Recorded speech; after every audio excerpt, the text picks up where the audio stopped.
ఈ ప్రపంచం ఒక నాటకశాల.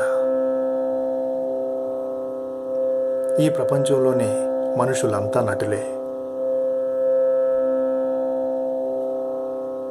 తల్లిదండ్రుల దగ్గర కొడుకుగాను, భార్య దగ్గర భర్తగాను, బిడ్డల దగ్గర తండ్రిగాను, ఆఫీసులో ఉద్యోగిగా, సమాజంలో బాధ్యత గల పౌరుడిగా ప్రతిరోజు నటించడం జరుగుతూ ఉంటుంది. ఇక్కడున్న సమస్య ఏంటంటే, బజార్లో ఏదైనా ప్రాబ్లం ఎదురైనప్పుడు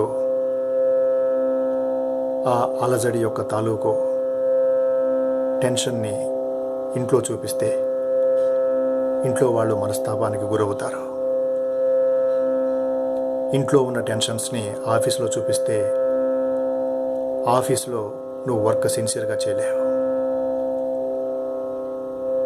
దీనికి ప్రధాన కారణం అంతఃకరణ శుద్ధి, ఓర్పు. ఇది ఎక్కడి నుంచి వస్తుంది? ప్రతినిత్యం మనం బహిర్ముఖమై ప్రపంచంలో ఏదో కావాలని, అది ఉంటేనే నేను ఉంటానని, నాకు ఫలానా వాడు గౌరవం సరిగా ఇవ్వలేదని, నాతో ఏంటి వాడు అలా ప్రవర్తించాడని, నేను అనుకున్నది జరగలేదని, ఇలాంటి సమస్యలతో సతమతమవుతూ ఉన్నప్పుడు మనసు అలజడితో కొట్టుమిట్టాడుతూ ఉంటుంది. ఒక కథ ఉంది. ఒక ఊర్లో ఒక వ్యక్తి ఉన్నాడు. ఆ ఊర్లోకి ఒకరోజు ఒక మునీశ్వరుడు వచ్చాడు. ఆ మునీశ్వరుడు అక్కడ కొంతకాలం ఉండటానికి నిశ్చయించుకుంటే ఈ వ్యక్తి అతనికి మనస్ఫూర్తిగా అన్ని సపర్యలు ఎంతో రెస్పెక్టబుల్గా చేశాడు, ఎంతో మర్యాదతో చేశాడు. కొద్ది రోజుల తర్వాత ఆ మునీశ్వరుడు ఆ ఊరి నుంచి వెళ్తూ, అయ్యా, నువ్వు నాకు చాలా సపర్యలు చేశావు, నీకేదైనా కోరిక తీర్చాలనుంది, ఏదైనా ఉంటే అడుగు అంటే, ఆ వ్యక్తి అన్నాడు, నేను ఏది కోరుకుంటే అది క్షణాల్లో నెరవేరాలి అని అన్నాడు. ఈ మునీశ్వరుడు, నువ్వు కోరుకున్న కోరిక సంబద్ధంగా లేదు, అసంబద్ధంగా ఉంది, కానీ కోరుకున్నావు కాబట్టి తీర్చక తప్పడం లేదు, తీరుస్తున్నాను. అయితే ఒక షరతు, నేను నీ కోరికలు తీర్చడానికి సృష్టించబడే ఒక రాక్షసుడు నువ్వు ఎప్పుడైతే పని చెప్పవో అప్పుడు నిన్ను అది మింగేస్తుంది అని ఆశీర్వదించి వెళ్ళిపోయాడు. వెంటనే ఒక బ్రహ్మరాక్షసి ప్రత్యక్షమైంది. నేను నీ సర్వెంట్ని, ఏం చేయాలో చెప్పు అని రాక్షసి అడిగింది. ఒక మహాభవంతి కావాలనుకున్నాడు. కోట లాంటి భవంతి వచ్చేసింది. అందులో మొత్తం వస్తువులు, వజ్రాలు, వైఢూర్యాలు కావాలని కోరుకున్నాడు. క్షణాల్లో అయిపోయింది.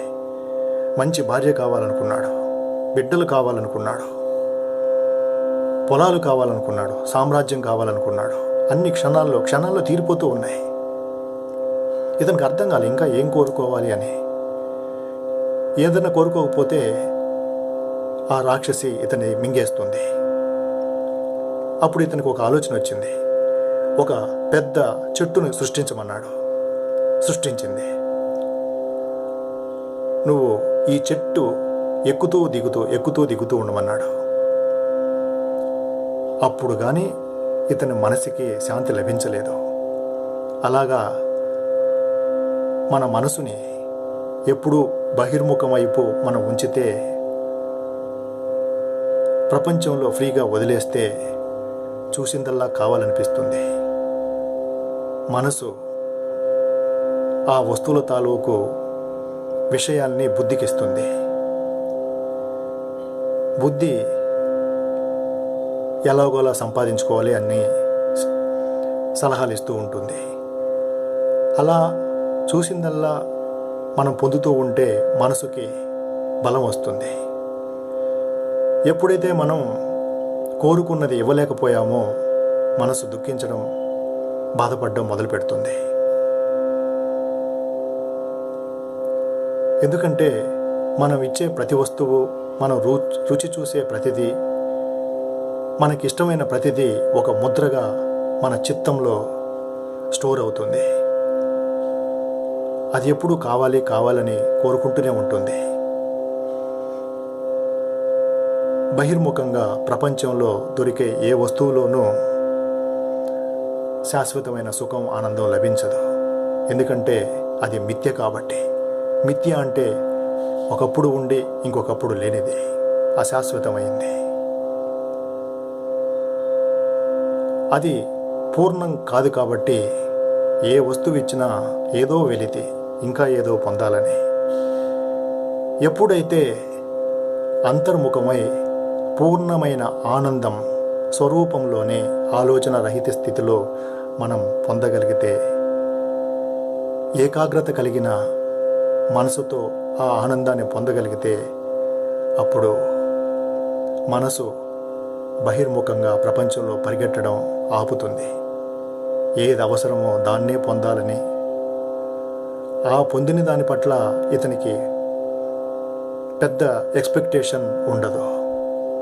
ఏదో ఉపయోగించుకుంటూ ఉంటాడు, కానీ ఇతనికి నిజమైన ఆనందం మనసులో లభిస్తూ ఉంటుంది. అలాంటి చిత్తాన్ని ఇతను పొందినప్పుడు తన క్యారెక్టర్స్ని అతను సిన్సియర్గా చేయగలడు. మెడిటేషన్ చేయాలంటే అలజడి కలిగిన మనసుతో చేయలేడు. ప్రశాంతమైన మనసుతోనే మెడిటేషన్ చేయగలరు. ప్రశాంతమైన మనసు కావాలంటే అంతర్ముఖమై ఉండాలి. అప్పుడు ఆనందం లభిస్తుంది, హాయిగా ఉంటుంది. మన ప్రతి పనిని మనం సిన్సియర్గా చేయగలం. మనతో పాటు మన కుటుంబ సభ్యులు హాయిగా ఉంటారు, తృప్తిగా ఉంటారు.